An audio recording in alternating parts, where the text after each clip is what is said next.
చాలా ఎక్కువ emotional feel అయ్యే వాళ్ళలో కూడా లివర్ ఫెయిల్యూర్ ఉంటుందా? లివర్ ఫెయిల్యూర్ కాదండి, ఎమోషనల్. అప్పుడు మూడ్ ఫ్లక్చువేషన్స్ ఎమోషనల్గా ఉన్నప్పుడు మీకు స్ట్రెస్ ఈటింగ్ ఉంటుంది. సో స్ట్రెస్ ఈటింగ్లో మనం ఏది పడితే అది తింటాం. సో ఇప్పుడు జంక్ ఫుడ్స్ తింటాం. సో దానివల్ల ఫ్యాటీ లివర్, అలా లివర్ ప్రాబ్లం అవుతుంది. కానీ సో ఎమోషనల్గా వల్ల మనకి ఆ విధంగా లివర్ ఎఫెక్ట్ అవుతుంది తప్పితే ఎమోషనల్గా డైరెక్ట్గా లివర్కి కనెక్షన్. ఒక 4 జాగ్రత్తలు లివర్ బాగుండాలి అంటే మీరు జాగ్రత్తలు తీసుకోండి అని అంటే ఏం చెప్తారు డాక్టర్ గారు? సో ఫస్ట్ అండ్ ఫార్మోస్ట్ అండి, మంచి అన్ని ప్రోటీన్ మంచిగా తీసుకోవాలి.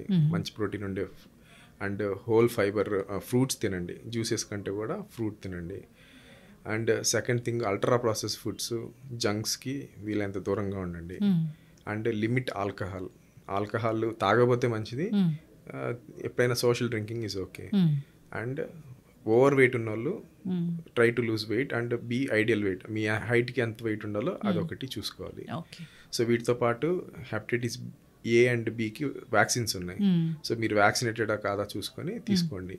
వీలైనంత వరకు ఓవర్ ద కౌంటర్ మెడికేషన్స్ కానీ లేకపోతే అవసరం లేకుండా మందులు, ఎస్పెషల్లీ ఈ ఓవర్ ద కౌంటర్ మెడికేషన్స్ కానీ లేకపోతే మీరు ఈ ఆయుర్వేదం హోమియో టైప్లో మనకి బయట దొరుకుతూ ఉంటాయి.